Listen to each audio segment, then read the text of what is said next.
What a headshot! What a head! How's it guys, this is Dayvy, FPL, and welcome back to the Fantasy Premier League video here on my channel. Now in this video, I'll be going over the best defenders in the FPL game. So we've gone through the underpriced options, we've gone through the overpriced options, even the best value options. Now it's time to kind of combine all those videos, but go into more of the stats. So my aim of this video series is by the end of it, going to go over the defenders first, then the forwards, midfielders, and finally goalkeepers. By the end of this video series, you guys will be able to create the best draft as possible and lock in that draft. So if this is the only video that you guys need on each of these positions, and obviously this one's going to be around the defenders. So I'm going to start off the video by looking at the teams and the defensive performances of those teams, then take you guys through a deep dive into the stats, finally choosing who the best defenders to go for. Now as mentioned, this is going to be the first of this series, so make sure that you guys subscribe if you're new and turn that bell notification on so you don't miss any of these bangers. With that being said, sit back, relax, and let's get straight into it. Use Fantasy Football Fix to help win your mini leagues. Their new Elite XI tool helps you track the world's best managers live, giving you access to the minds of some of the best managers in the world with over 80 top 10k finishers. You'll get game week by game week analysis of their teams, as well as instant team change push notifications from their app available on iOS as well as Android. Get started now for free using the link in the description and get free access to the game week 1 deadline. So as mentioned in the introduction, going to go over the team stats. To start us off, I'll be going over the top 6 sides from last season and the previous season to just detail who the best defensive performances were from.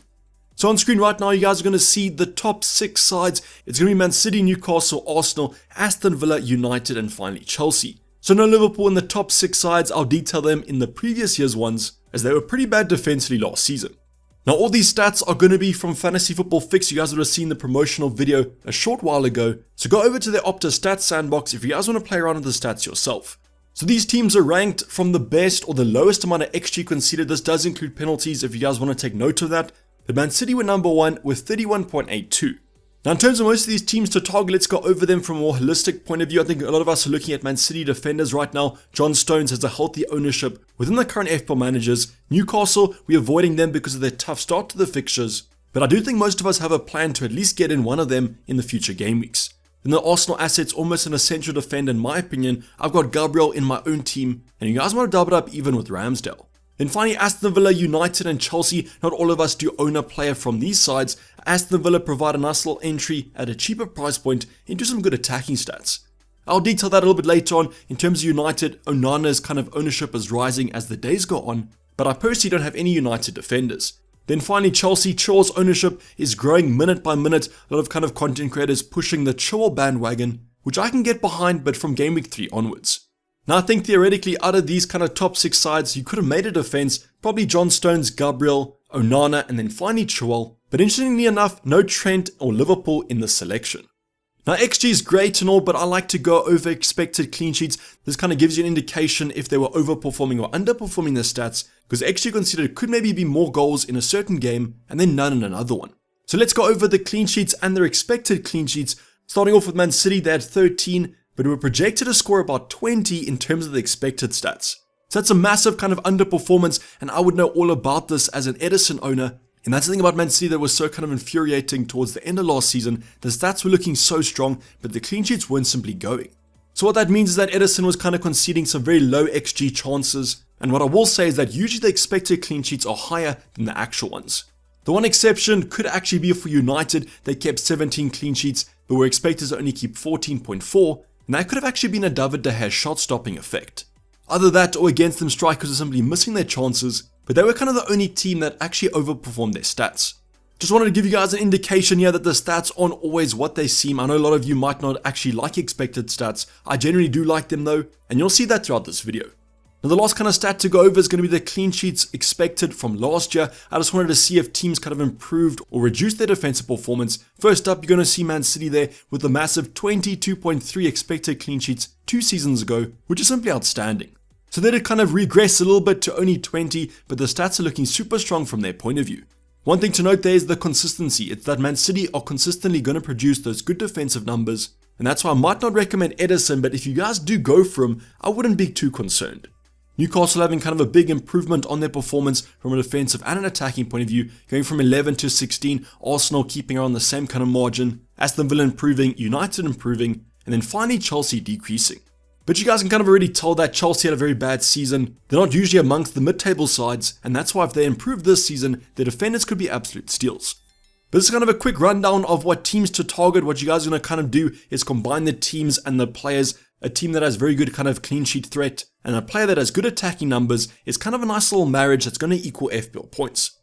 So quickly before we go on to the actual player stats, I want to give you guys a rundown of who were the actual top 6 sides 2 seasons ago. We already note Man City at top with 22.3. We then have Liverpool with a very good season, just about 19 clean sheets. That's what I wanted to say, is that if you are expecting Trent and Liverpool to get back to the defensive way of things, Trent's numbers are obviously going to improve from last season. We then had Chelsea, Crystal Palace, Spurs, and then finally Arsenal. And with Crystal Palace, a lot of people kind of going for Johnston between the sticks. I really like that selection. They're a very good defensive side, not the best attacking side. So if you want to go for kind of a cheaper Crystal Palace defender, I can get it. Then finally with Spurs, under the new manager, if they do kind of improve defensively, they also might be a threat to reckon. But comment down below what side you think will keep the most clean sheets. Probably going to be Man City again, but if you had to kind of pick a top 3, I'd probably say Man City, Arsenal, and then United. But now let's go on to the actual defensive stats, and these all came from Fantasy Football Fix. Shout out to them again. The OptaStats sandbox is quite useful, and I used it thoroughly throughout this video. So the first stat I want to give you guys is going to be the kind of minutes and games played. The reason I want to go over the stat first is that this kind of gives you a context of which players are going to start the majority of games and which players might be rotation prone.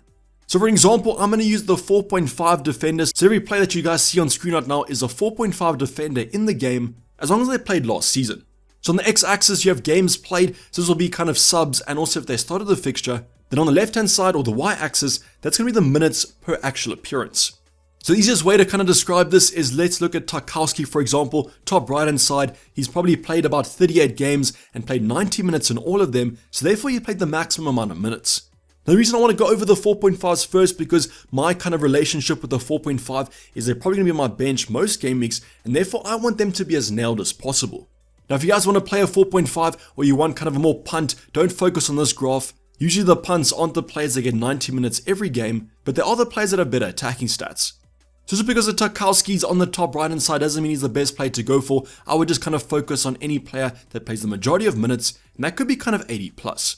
So one player that's kind of grabbing my attention right now is going to be Rico Henry. You guys can see him just under Kilman. Probably played about 37 games, 36 games, was a mainstay in that Brentford side, and he played the majority of minutes. If you compare him to someone like a Pinnock who's right on that 30 game mark, but also played about 90 minutes, it shows that Brentford defense was pretty kind of set. Also want to add here that there was kind of a filter of plus 1,000 minutes, and that's why you guys can see the kind of filter on the left hand side and the bottom brings you to that mark. So in terms of the other kind of popular 4.5s, I think a Tyrone Mings, as long as Pau Torres doesn't take his spot, he's a mainstay in that Aston Villa defense. Otherwise, as mentioned, I like a Henry and also a Botman. Now I won't be focusing too much on these 4.5s. What you guys can do is pause the screen right now if you want to go over them more. I just don't really think it's the most interesting bracket. But let me know in the comments down below who's your favorite 4.5 at the current moment. I'll go through one at the end of the video that might be a nice differential punt. Now the next graph is going to be the exact same graph, but it's going to be the 5.0 millions plus, so up to kind of Trent Alexander-Arnold at 8.0 million, and I generally think this is going to be the focus of most of the video. The reason for that is obviously the pricing this season is pretty good, so generally I think your back 3 or your back 4 can be made of 5.0 pluses. So let's go over that exact same graph with games played as well as minutes per game, and you guys can see at the top right hand side, Gabriel leading the line, having played basically every game. So that's why in my opinion, he's my favorite kind of centre back to go for. I know they've just signed Timber, could potentially come into the centre backs, but I think Gabriel and Saliba should probably be the main two. Now the first thing I want to say here is that do you guys actually think a defender playing more minutes is better than a defender playing about 60 minutes and coming off? The only reason I'm saying that is, for example, let's take an option. I know last season this happened quite a bit, for example with the Man City defense. Let's just say that you guys own Nathan Ake, 60 minutes comes and goes, he gets the clean sheet points, he gets subbed off, and Man City lose the clean sheet in the last minute. You guys will probably be happier as a Nathan Ake owner than an Edison owner, and I know that because I did that last season. So just keep that in mind, but I don't think you guys can necessarily prepare for that. You're not going to pick kind of an option because he's subbed early on, and who kind of knows when the manager's actually going to make those subs. But I just want to put that out there because I know that kind of the Premier League is changing how the minutes roll. Apparently they're stopping time for potential stoppages, which should theoretically increase the game time running. But that's kind of a whole debate for another story. Let's get back to the graph. Don't want to get sidetracked here. And after covering the top right hand side, you guys probably navigate to the bottom. Now that's going to be Ben Shaw and that's also going to be Perisic. Now these two options do have a new manager, so I wouldn't look too much into these stats, as unfortunately we can't really prepare for what's going to happen. Ben Shaw might be a mainstay under Pochettino. He might play 90 minutes every single game week. This might have just been the manager last season. So the team I want to focus on is a team that stayed consistent through the managerial experience. Now it's going to be Man City and Pep Guardiola. Now the big thing about picking a Man City asset is that you want them to be as nailed as possible, and that's really what's kind of doing my head in at the moment, is predicting who's going to start most games. So let's look at this graph here and what this tells us. I'm going to navigate to kind of the middle of the screen. You can see Nathan Ake there just besides Walker, and he has an average of about 73 minutes. Now above him is Ruben Diaz, then we have a kind of up to the left John Stones, then to the far left we have Laporte. So all these players actually have a pretty decent mins per game. What that's telling you is that when they do start, they're probably going to make that 60-minute mark, and they don't get subbed on that much. For example, with John Stones, plays about 80 minutes every single game. So what that means is that when he does start, he plays the full game basically, and he doesn't get subbed on if he doesn't. That's exactly what you want from your defenders as well, because you don't want John Stones to come off for the last 10 minutes, and that blocks your maybe 4.5 on the bench. So I consider this to be kind of a dub for John Stones and also Laporte, but I don't really think Laporte with his game time is too favourable. So what I'm taking from this is that John Stones might be slightly more nailed to play more minutes than Ruben Diaz and Nathan Ake. The reason I'm saying that is that he played less games than Ruben Diaz and Nathan Ake, but when he did, he played more minutes than them, and that's why I think that might be quite favourable to actually choose him. But the Man City defense is no kind of conclusion. This is not going to tell you that John Stones starts the majority of games, just kind of an insight that I gauge from these stats. Also to the right hand side is going to be Akanji, played the most minutes out of all the kind of defenders, and that means that Pep might actually favour him. Now there were some injury concerns around all of these kind of defenders, but let's hope that Man City don't really sign a new centre back, because that's going to make this an even harder decision. Let me know your thoughts on the Man City defense. Are you guys looking to John Stones rather, or are you personally going for Ruben Diaz, Akanji or Nathan Ake? The last talking point I want to go over is going to refer to the Manchester United defense. I want you guys to navigate to Luke Shaw. You guys can see him kind of in the top right hand side, but a bit more to the left. And then to his left is going to be Dalot as well. Now if you guys see these two options, I was a little bit surprised with Dalot's game time. Has played a pretty respectable amount of games. I know he was injured for a portion of last season, but I was under the impression that him and Wan-Bissaka rotated quite a bit. But when he did start, he played the majority of games, wasn't necessarily kind of a sub on, which is nice to see. And could he be an alternative to a Luke Shaw at 5.5? So if you guys don't know, Onana and Dalot come in at the same price point, 5.0 million. And when you guys look at the attacking stats, I actually do like the Portuguese international. So a bit of an interesting metric there just to point out to you guys, in case you were looking for a cheap United defender. Other than that though, unfortunately we can't really gauge too much from this graph. The majority of players that have a high amount of minutes are going to be your centre backs. And as mentioned, not necessarily the worst thing in the world if your player has an average of 75 minutes. So let's go over onto one of the more important graphs, and this is going to be the XG involvement. So what XG involvement means, it means if players have XG, and it's also going to add their XA, which is going to be your expected assists. So what you guys can think of this is it's basically an expected kind of attacking threat, which I always like to use when I compare attacking options. So for your defenders, this is going to kind of favor the fullbacks. They offer more of kind of an assisting threat. However, your centre backs will also be from their set piece threat. Now these stats are going to be per 90 minutes. What I did was I took the minutes played by these options, divided it by 90, and then divided the XG involvement by that.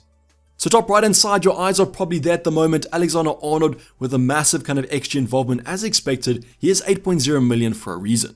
But interesting enough, the next two options are going to be from Spurs. It's going to be Perisic and Pedro Porro. Now these options probably didn't play the majority of minutes, but when they did, their attacking threat was off the charts. Now unfortunately, the big kind of downside is that a new manager is at the club. This is when they're probably playing a back five, whereas Pedro Porro is now part of a back four potentially. So yes, you could get some attacking threat, but I always do prefer those wing back options in a back five to a back four. Same can be said about the Chelsea options at 5.5. You guys can see James is leading Chilwell. And I think everyone kind of knows that when James and Shaw both play, James is a better option, but he is more injury prone in my opinion. But under Pochettino, how's this setup going to kind of function? Will they be as attacking? Looks like Shaw is going to be massively attacking, and therefore this season he could be better than James in terms of the attacking stats. But like Spurs, we can't really tell. Only thing we can tell is through preseason, and it looks like Chelsea's attacking threat is still going to be there.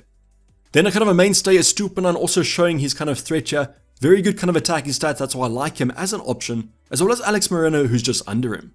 But going back to that kind of Dalot pick, you guys can see him compared to Luke Shaw. When both of them do play, the per 90 minute stats do favor Dalot slightly, but just remember he is 0.5 cheaper. So let's just say that Dalot was going to be nailed in that starting 11, which I don't exactly think he is. I think that Wan-Bissaka will play every game or so. But if he was nailed, I'd really like him as a pick at that cheaper price point. So maybe keep your guys' eyes on that. If Wan-Bissaka gets injured, maybe chance it out, or he just plays less in preseason, Dalot could be an interesting selection. Then kind of comparing the Arsenal options, they unfortunately have the best kind of attacking threat, but Ben White, Zinchenko and Gabriel are all going to be there, with Zinchenko taking the edge at the cheaper price point. So like Dalot, if he was going to be nailed in that starting 11, could be an interesting selection, but I do worry about some rotation under Arteta. Now another interesting talking point is going to be Nathan Ake versus John Stones. Both of them have a pretty kind of respectable XG per 90 minutes. With Ake being cheaper, if he does play the same amount of minutes as Stones, could he actually be a differential? Unfortunately, we can't really predict he's going to start for Man City, but if he does start, we are seeing some emergence of some cheaper options. Now Robertson and Trippier both came in at 6.5, relatively good attacking stats from both of them. However, not much attention has been on these two assets because of the other cheaper price points. And my last thing I will say is that from the Newcastle point of view, like Trippier, we got Fabian Schär here at 5.0 million, and his attacking threat is also pretty decent. But generally what I can see is that if you guys do want to go for Trent Alexander-Arnold, you can understand why his attacking stats are simply off the charts, and if Liverpool keeps some more clean sheets this season, I expect him to do quite well. Other than that though, Stupinan is a great selection to have as long as Brighton's fixtures still look strong, and then Ben Shaw and James, when the fixtures do improve, they're going to be absolute FPL gold. Keep an eye on the Spurs assets as well, but I'll mention them a little bit later on, as Perisic and Pedro Porro had massive stats. Finally, United assets aren't looking too bad. Luke Shaw, if Dalot does play, think he might be a better option. Then Alex Moreno from Aston Villa could be an outside punt. Then the Arsenal assets and Man City assets, not the best attacking stats in the world, so not much in it. So just go for who you think is going to get the majority of minutes. Now the next talking point I want to go over is going to be a slight variation on kind of attacking stats. It's going to be expected FPL points per game. So what Fantasy Football Fix does is they kind of do a combination of XG, XA, X clean sheets, and that outputs an expected FPL points metric. It's a nice little interesting stat to play around with. Haven't seen this on too many websites, so decided to showcase it in this video. So what you guys might be asking is, you just saw Alexander-Arnold and Trippier. Trippier had quite a bit of a decreased attacking threat compared to Trent. But what this is telling us is the Newcastle threat from a clean sheet point of view was much higher than Liverpool. So for example, what you guys can do is compare Trent to Robertson. Both players but obviously play for Liverpool. The clean sheet threat will be the same. But now you can see that Trent's increased attacking threat is going to be significantly better. Another option to note here is going to be João Cancelo. Combining the good attacking threat and the potential for Man City clean sheets puts him quite high, but I don't think he's going to play. So that's where we can go for the more reliable 5.5 John Stones, and him and Shaw are sitting quite pretty. After that, we have Luke Shaw, Ruben Diaz, James, and Ben White, who all could be good selections. Then comparing the 5.0s, we do have some interesting kind of talking points. Nathan Ake actually has a better expected FPL points than John Stones. So as mentioned, could he actually be the one to look at? Then we have the Spurs assets that could potentially do quite well. Alex Moreno, Stupinan, and Zinchenko, which might be a template back three. Dalot is also on par with Luke Shaw if he does emerge as a cheap alternative. And then the ever popular Gabriel is sitting with Saliba. So when you guys do compare these kind of stats, you can see that Nathan Ake and John Stones look a lot better than a Laporte and an Akanji. But just remember that Akanji did have an increased amount of minutes. But the biggest talking point is going to be at the top there, Kieran Trippier, with almost a kind of clean sheet per game in terms of a 6-pointer per game. So as soon as those fixtures do improve for Newcastle, I'm simply getting him. Also let me know, do you think Trent is worth it at a kind of margin of 5.5 per game, or do you think he's too expensive? Now the last talking point I want to go over is a combination of the XGI per 90 minutes as well as the expected FPL points per 90 minutes. I just want to plot these two together, ignoring price, to show you guys the comparison. As you guys can see, Trent, his attacking threat is simply outstanding. Not as many kind of expected points as Kieran Trippier, but still pretty decent. We know those Spurs assets, which I would keep an eye on. If they can replicate the form of last season, the stats look pretty strong. And if they are going to be nailed, they're absolute FPL gold. Then we have our James and a Stupinan kind of selections, Ben Shaw as well as Alex Moreno, and those Man City assets come in with the lower attacking threat but an increased amount of clean sheets. If we do see that João Cancelo is going to start the majority of games, he could be an interesting selection, but I'd probably still go cheaper with the Stones or an Ake. Zinchenko, Ben White and Gabriel kind of fill that Arsenal formation. Zinchenko looks better if he's going to be nailed, but I don't exactly know if he will be. Now to kind of summarize this graph, you guys can take this graph then go look at the underprice options. That will include the value portion of the kind of selection. So for example, when you're looking at Ben White and Gabriel, deciding who's a better value option, when you add their value into it, because Gabriel's cheaper, he's obviously going to be the better selection. But generally on screen right now, I think that you guys can select your back three. If you guys are going to go for a back four, you can even extend that to a back four system. And let me know in the comments down below what you guys are currently dealing with. Out of this selection, I would probably say that the options on my mind are going to be a Stupinan, has a great attacking threat, also good starting fixtures. Ben Shaw looks like absolute gold if he's going to be playing. Then whatever Man City asset looks pretty good, I also look at them. Then I generally think an Arsenal defender is pretty essential with their nice start to the season, so there's a nice back four if you guys want to go for it. But as mentioned, let me know in the comments down below what you guys would choose. Now the final graph to go over before we go over our special mentions is going to be the 4.5s. I want to detail these kind of selections in case you guys want to go for a punt at this cheaper price point. So I've done the exact same here. I've got on the y-axis XG involvement, then on the x-axis expected FPL points, and you guys can see that Spurs favoritism is continuing. Emerson Royale has the most expected points, not necessarily the most attacking threat, but the expected FPL points are sky high. Other than that, though, we've got a Faultman, also Wan-Bissaka, but as mentioned, Dalot and Wan-Bissaka seem to rotate, so I'd heed some caution. Otherwise, Aït-Nouri or Aguad, apologies if I am mispronouncing that, but he's a West Ham centre-back. They have great attacking threat. But my personal selection will be kind of an in-the-middle pick there. It's going to be Rico Henry, has a very good kind of XGI per 90 minutes. The expected points might not be the most in the world, but because he's so nailed and played the majority of games, that average will obviously regress over the time played. So in my opinion, he's the best 4.5 of choice. Mentioning again, it's Rico Henry from Brentford. But once again, in the comments down below, let's detail your best 4.5 option and bonus points if they actually are differential.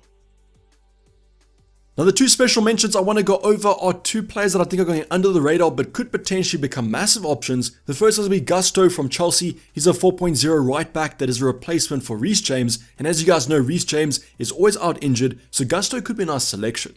The main strategy I'd probably go for here is have him as your 4.0 and then have Reece James in your starting 11. That way, if Reece James gets injured, the next game you can have Gusto, and so on and so forth. So the best scenario is that you guys will always have kind of a starting right back for Chelsea, and as you guys would have seen, the stats are looking pretty strong for them. Then the next option is going to be a Doggy or a Dogie from Spurs. I've probably absolutely butchered that name, so I do apologize, but he's a 4.5 option at fullback, and if he does play like he's been in preseason, he could be absolute gold. Quite an attacking fullback, and if kind of the new manager likes that, and as long as he does play, you guys have seen the Spurs defenders can be quite strong. But would I go for these from the start? Maybe not, but definitely on the watch list. But if you guys do want to take a punt, maybe look at these two selections. Now because this video is going to be kind of a one-stop shop for your defender information, I want to go over some cheaper options at 4.0 and who's the best ones. So the first option is going to be Kabore from Luton, a new signing for them, just started at right wing back in their preseason game, but at 4.0 million could be an absolute steal. Now would I play these options in my starting 11? Definitely not. They're simply on your bench because if you really need them, they can come off and get you some points. So Kabore over a Bell is a more attractive option as he is more attacking. Bell kind of plays in that back three as a centre back, whereas as mentioned, Kabore will play as a wing back. Now will he play the majority of games? I do hope so. As a new signing, they've obviously signed him for a reason, and that's why I'm willing to back him if you guys want to go there. The next option is going to be from Burnley. It's Bayer, also at 4.0 million. Now he plays at left back and also got a goal in the previous preseason game, and therefore might be quite a nice look. Now personally, I think he might be my favorite because I do think he's nailed, but if you guys are a Burnley fan, comment down below if you think there might be some rotation.